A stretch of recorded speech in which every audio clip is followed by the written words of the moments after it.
130-й гумконвой, отправленный на прошлой неделе, добрался до мобилизованных и добровольцев из Республики Башкортостан. Также 131-й гумконвой уже доставлен до жителей Курской области. Давайте поговорим об этом сегодня в программе «Интервью». Здравствуйте.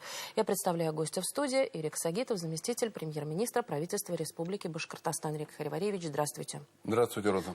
Вы лично сопровождали гуманитарный конвой, 130-й уже по счету. Расскажите, вот буквально на днях вернулись. И уже сегодня, по вам не скажешь, конечно, что вот была непростая дорога. Расскажите, как доставили этот гумконвой? По поручению главы Республики Башкортостан Радия Фаритовича Хабирова у нас из нашего логистического центра всегда у нас формируется, и мы направляем гуманитарную помощь. Это уже 130-й гумконвой, который добрался до Донбасса, и дополнительно у нас один гумконвой ушел в Курское направление. Вот на сегодняшний день, как вы уже сказали, мы свою задачу, поставленную перед республикой, все это выполнили. Этот гумконвой, он как никогда был большой состав, ее вошли 44 автомобиля, из них только 25 фур с грузом, который мы практически доставили 29 войсковым частям, которые дислоцируются в 4 новых субъектах.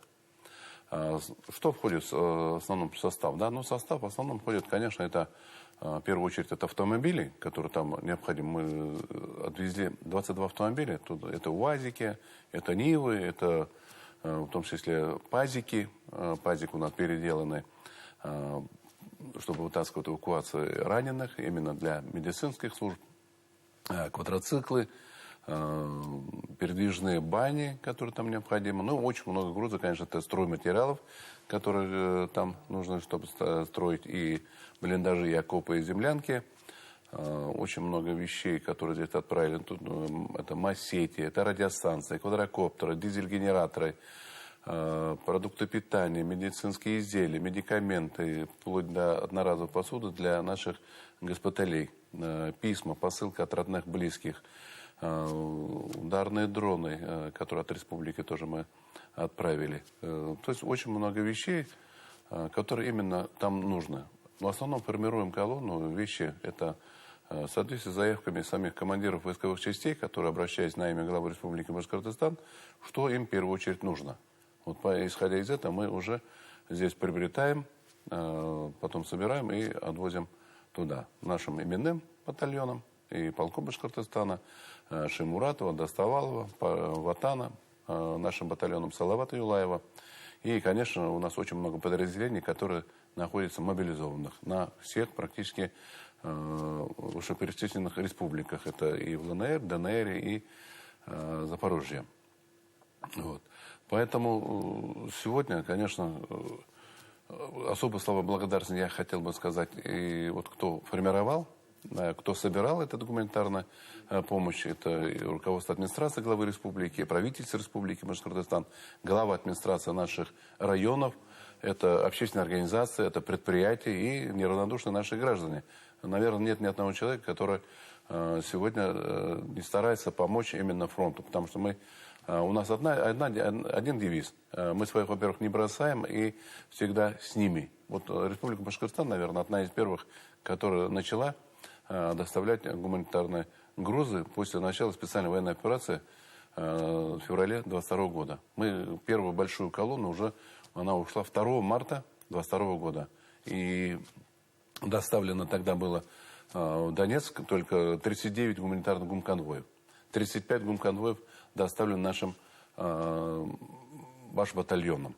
Остальные гумконвои, они все доставлены нашим ребятам мобилизованным. Когда уже осенью, в сентябре 2022 года, уже в рамках частичной мобилизации были призваны более десятки тысяч наших земляков, и которые сегодня защищают наше Отечество на Донбассе, как когда-то защищали наше Отечество, наши деды и отцы.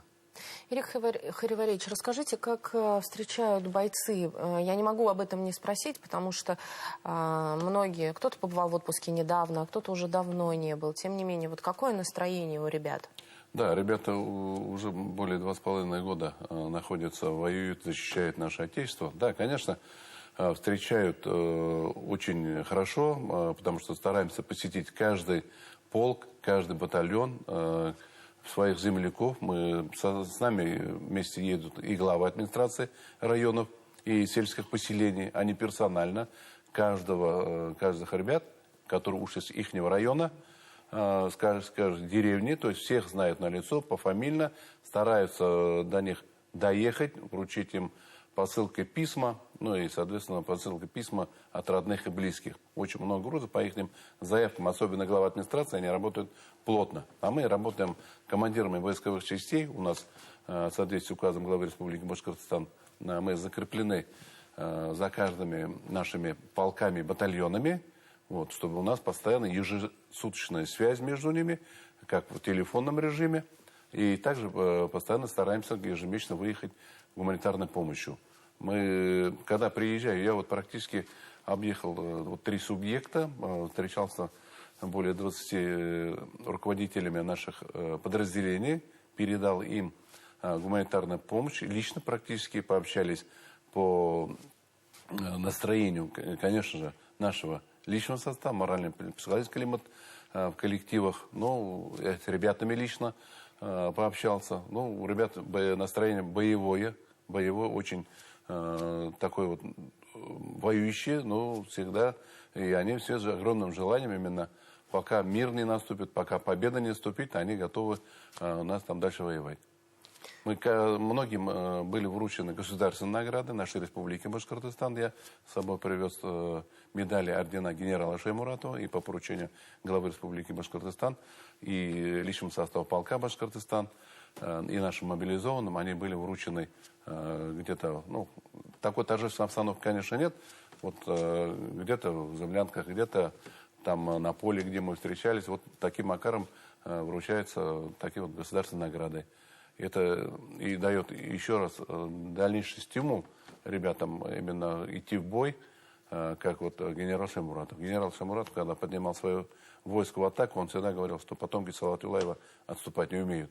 Поэтому сегодня этим же девизом ребята сегодня воюют. Потому что воины Башкортостана, вы прекрасно знаете, да, из истории, что в 1812 году, когда они в Париж заходили, или Великую Отечественную войну, как наши земляки воевали, мы знаем, что от Республики Башкортостан тогда ушло более 700 тысяч наших земляков.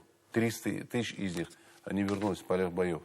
Более 300 наших земляков награждены самой высокой наградой, это Герои Советского Союза. Более 200 тысяч награждены государственными наградами. И сегодня вот 1000 наших земляков, ребят, вот, наших именных батальонов, мобилизованных, они награждены тысячами орденов, медалей государства. И мы имеем сегодня, конечно, 9 героев России. К сожалению, 6 из них посмертно. Ирик Хайваревич, я знаю, что оказали еще и поддержку не только гуманитарная помощь для наших бойцов, но и для подшефных регионов, да? Да. Что-то, потому что впереди учебный год, да. И, разумеется, нужно помочь. Вот, что да, было? Мы всегда встречаемся с представителями Красного Луча, потому что она наш подшефный как бы город Красный Луч, и очень тесно взаимодействуем. Мы сейчас очень сильно помогаем по восстановлению самого города, дома, дороги, школы, садики. Вот в эту поездку, да, мы очень в преддверии учебного года привезли нашим Красному Лучу, передали, там 27 школ наших, около 26 садиков, которые практически стараемся их посетить. И даже есть школы, которые носят имя наших земляков, Героя России, и 22-я школа села Петровского имени генерала Шаймуратова, которая в прошлом году была отремонтирована. Ну, на Донбассе такой школы, наверное, нет. Именно такая школа, как вот 22-я Петровская школа, которая носит имя генерала Шаймуратова. Вот, не только ремонт самой школы полностью обеспечена инвентарем, компьютерами, досками электронными и так далее, и так далее. И 29-я школа, которую мы тоже вот очень много вещей привезли. Вот на этот раз только мы порядка Очень большое количество книг, новых учебников уже привезли, чтобы дети с 1 сентября, чтобы могли уже начинать учиться.